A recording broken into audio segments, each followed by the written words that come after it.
Today's topic, 6 secrets to outmaneuvering society's negative view on aging and living a longer, better life. Thank you for joining us again on Second Act TV. We're continuing our conversation with David Stewart, an award-winning photographer and founder of Agei.st, an organization dedicated to reframing the way that aging is perceived. David, thanks for joining us again. Absolutely. Thank you. In your research and all these people that you've interviewed and these fabulous pictures that you've taken, which we'll be running throughout these interviews, you came away with what you said was 6 secrets to outmaneuvering society's negative view on aging. Okay. Tell us about that. I think number 1 is food is not what you think it is. What I meant by that is when we eat something, there's a positive and a negative, right? So you may have this piece of apple pie, and it's a lot of fun. It tastes really great, right? But it has a super high glycemic index, and unless you're going to go out and run 10 miles, guess what happens to all that glucose? It just bonds right onto you as fat. What I do when I eat is I think like, well, what are the positives and negatives to eating this thing? Is this how much yummy goodness do I want versus how much maybe this isn't such a good thing to put into my body? And I think as we get older, at least I pay more attention to that. That's a great point. Is you outweigh the positive and the negative of food. Absolutely. That's a great lesson to pass on. And you heard that so the people that you interviewed, that was in common. You felt that was in common with them. The first thing we found when we were talking to people would say, well, what's the demarcation line of your group? And like a huge one is BMI, body mass index. So if someone is very heavy, they're going to have a lot of trouble seeing themselves in the future because they're going to feel kind of vulnerable walking through space. They're going to think, well, maybe I'm not going to, this is a little difficult for me. This hurts. I have this illness. I have this and that. So that's really going to affect how they behave. It leads us to your second point is exercise. My feeling is that as you get older, there's a funny thing that happens, right? So there's a lot of stuff out there. This, like, the lazy boy chair, right? Mm-hmm. The lazy boy's great because you just sit in it and you don't move and it's so comfortable. So, or like sofas. When you go to buy a sofa, it's like, oh, you look for maximum comfort, right? But the problem with that is when you apply it to exercise is you need discomfort, right?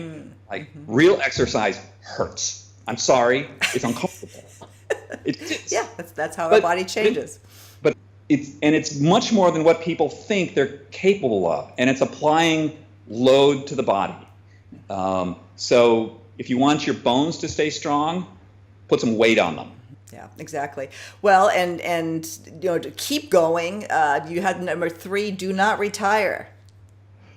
Well, and what I mean by that, for a lot of people, their work is their purpose. It's their sense of agency in the world. If you lose that sense of purpose, people without a sense of purpose become untethered, and bad stuff happens. So if you Google retirement and death, you will see the quickest way to die is to retire. Yeah, interesting point. Had that conversation recently with several people. Great point. Thank you for pointing it out again. Stick with what works. What do you mean by that? So this comes from my favorite business writer, Peter Drucker, who was a genius. I just love him. He's so wonderful. And what he says is there's a human impulse that says that we want to get better at a lot of things. We have this need for balance, right? And that's not really the right thing to do because when we reach the age that we're at, we've got a pretty good sense of what we're good at and what we're not good at. Mm-hmm. So like tap dancing, never going to happen, right? Sorry, astronaut, off the table, not going to happen. But I found there are a few other skills that I'm really good at. So you're probably better off identifying these things that you think you're good at or that you enjoy doing and double down on that. Keep with what you're good at and become better at it. Become the best at this thing that you're doing. That's, terrific. You're so funny.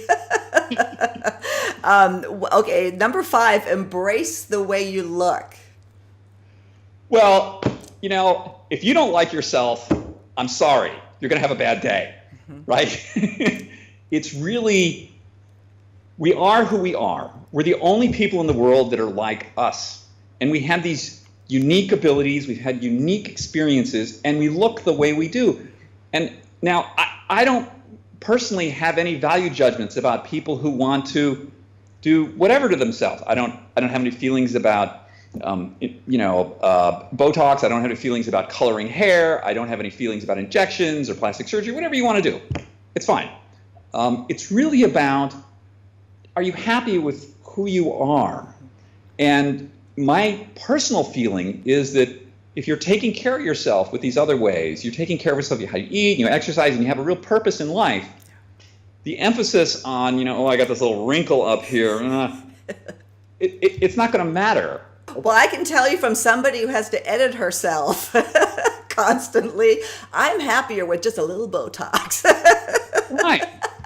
You should be. I don't, it's like, I feel like they're these, we're not Puritans. Yeah. I mean, I go to the gym because I like the way I look. Right.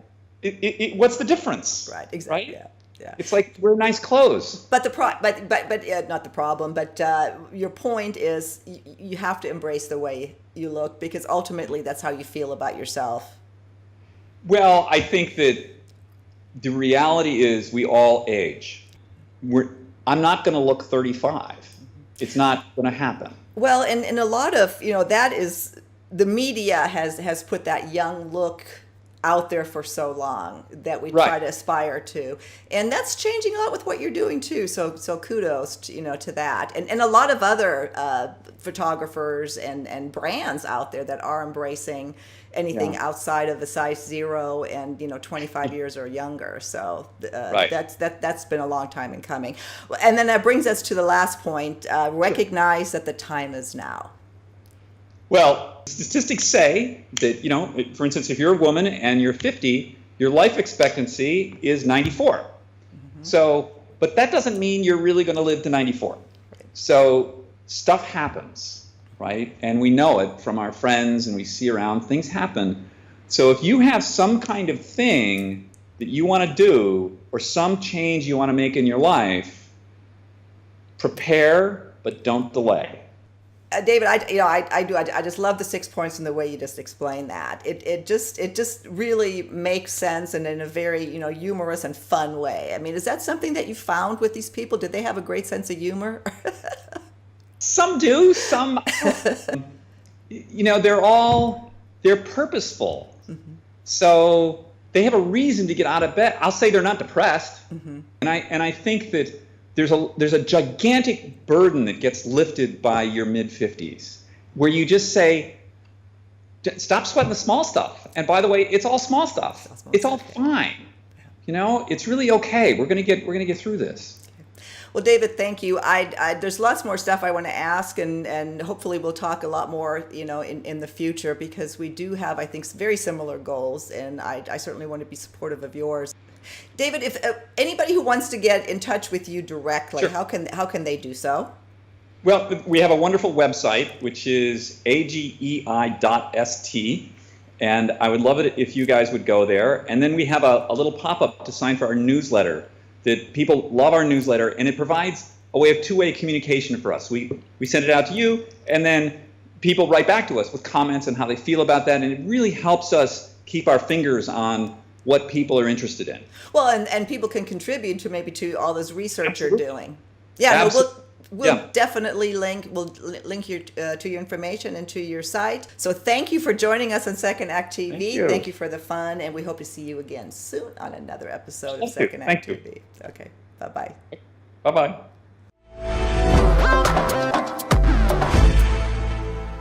Hope you enjoyed today's program. For more videos on living life to the fullest after 50, visit our website, secondact.tv, and be sure to subscribe to our program. Here's the button. Thank you.